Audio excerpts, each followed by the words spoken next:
আমার দাদু বসে জায়গায় নিজের মাদ্রাসা আছে। সো ওখানে আমরা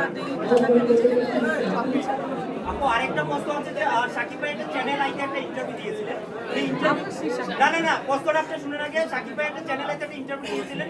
ইন্টারভিউতে একটা মন্তব্য করেছিলেন যে এফডিসির লোক যারা পুরনো পরিচালক আছে পুরনো আপডেট থেকে বেরিয়ে নতুন আপডেটে ওনারা কেন আসেন? যে কিছুটা নিয়ে সাকিব ভাইয়ের সাথে আপনি একমত কিনা?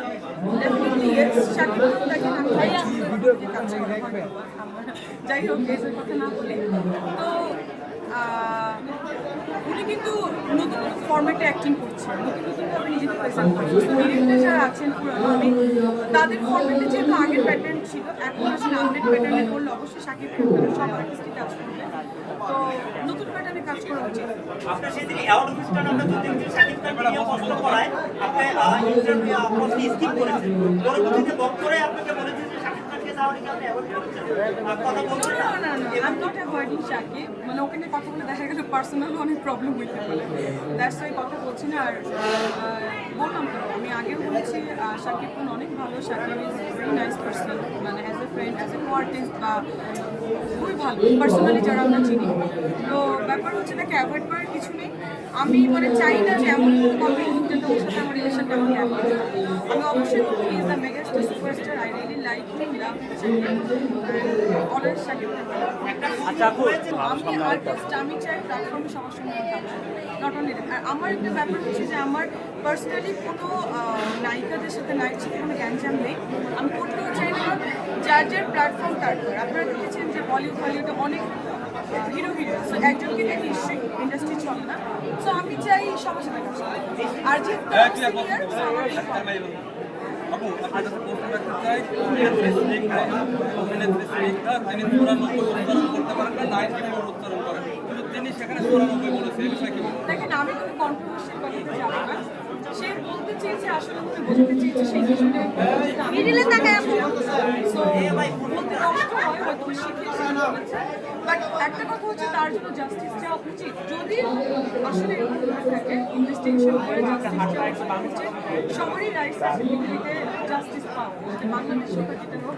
আর যেহেতু আমরা নারী মেয়ে মানুষ, আর আরেকটা ব্যাপার কি জানেন, মিডিয়াতে যারা কাজ করে নর্মাল জন্য করে মিডিয়ার মানুষজন পলিটিক্স বাট আমার কোনো দেখেন আমি একজন ডক্টর বললে কিন্তু হওয়া যায় না, এটা অনেক পড়াশোনা করতে অনেক অ্যাচিভমেন্ট চাই। সো এটা গভর্নমেন্ট একটা সার্টিফিকেট বিএমডিসি থেকে আমাদের অর্জন করতে, সাথে আমি অ্যাডভোকেট হচ্ছে, আমি মোটামুটি একটা শিক্ষিত পর্যায়ে ধরা যায়, আমি বিজনেস করি, ভালো একটা ফ্যামিলি আমি গ্রহণ করি। সো ব্যাপারটা হচ্ছে যে মিডিয়া মানে যে খারাপ এরকম না, এটা আমাদেরকে বেরিয়ে আসতে হবে।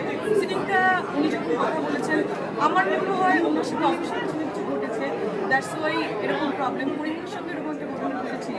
সো তখনও জাস্টিস সে পায়নি, জেলে ছিল 1 মাস। সো আমি চাই না কোনো নোংরা পলিটিক্স বাংলাদেশে আসুক, ক্ষমতা দেখিয়ে কাউকে ধরে নিয়ে যাক, এরকম আমি কখনো চাই না।